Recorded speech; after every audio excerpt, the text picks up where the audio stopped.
Puis dans un cadre où on apprenait à se dépasser, où on n'avait pas le choix de travailler en équipe, en 17 par Arabasca, avec le travail qui se faisait en fonction d'un objectif commun.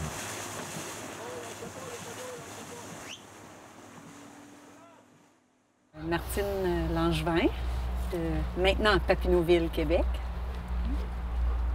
Et Mike Langevin, le mari de Martine, de Papineauville aussi. Richard Nadeau de Gatineau. Alors, c'était une aventure extraordinaire qu'on a fait l'an dernier. C'était de partir de Québec sur les traces de Samuel de Champlain, jadis, en 1613-1615, et de remonter jusqu'à Gatineau. C'est la plus grande levée de fonds, de cueillette de fonds qu'il y a eu dans l'histoire de l'Outaouais pour les urgences de Gatineau et de Hull. C'est ça, en partant de Québec, on est parti dans la pluie, puis dans le vent. Oui. On s'est dit, wow, dans quoi qu'on s'embarque? Ça n'a pas bien parti, mais en fin de compte, on rendu à Neuville, ça avait lâché. Ça n'a pas été long, puis la pluie a lâché.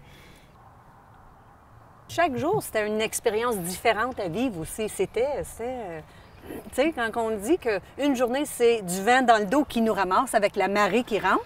Une autre journée, c'est on a de la houle, mais on a le vent en face. Fait que là, on travaille encore plus fort. Une autre journée, c'est super calme. C'est comme, wow, on a de tout. On a de tout. Tout le long de cette expérience de 14 jours que j'ai vécue, que nous avons vécu, c'était un enrichissement de se connaître, de vivre l'expérience, puis de pouvoir le partager aussi. Et ça, c'était extrêmement riche comme activité. Et en plus, on découvrait le Québec par le fleuve Saint-Laurent à partir d'un Arabasca. On a vu des choses extraordinaires, des envolées. Passer en dessous des ponts, comme quand on passait en dessous du pont de Québec. Oui, le pont de Trois-Rivières, c'était tellement... C'est de voir le fleuve d'une manière totalement différente.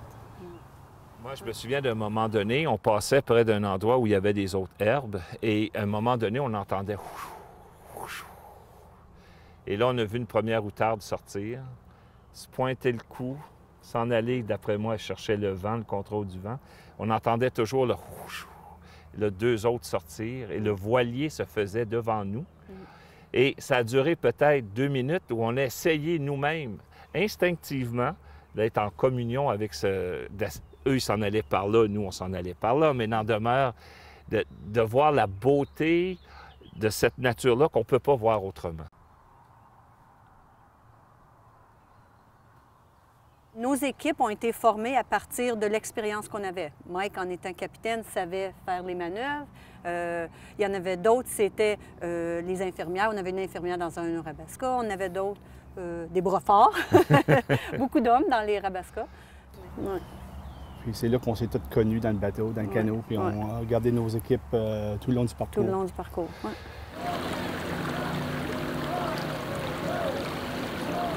Mais aussi, c'était de voir qu'est-ce qu'en était, par exemple, des Premières Nations, des Algonquiens, quand ils passaient ici, quand ils rencontraient les premiers Européens, les Champlain et compagnie.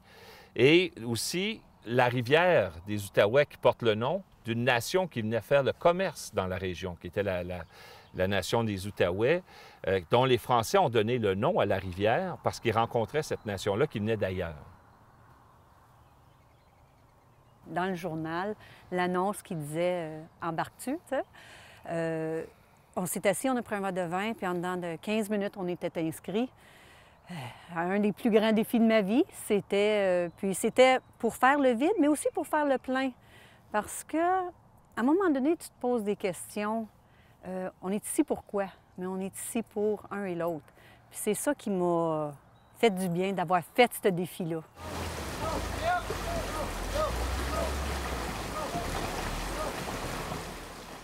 Quand on pagayait, quand on passait d'un village à l'autre, il y a des villages, écoutez, au Québec, là, qui ont 300 ans passés. Là, hein? Quand on arrive à Batiscan, par exemple, qui est aussi vieux que la Nouvelle-France, c'est des images comme ça aussi qui nous reviennent.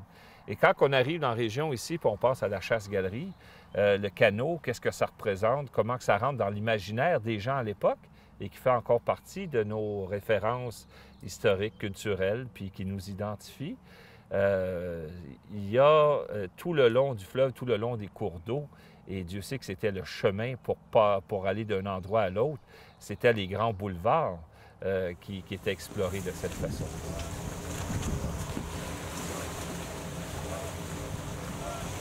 Et les voyageurs partaient, ils étaient 800 dans une centaine de grands rabascas qui passaient juste ici, à côté de nous, pour la traite des fourrures, avec leurs matériaux de troc et d'échange, et qui se rendaient jusqu'au milieu du continent.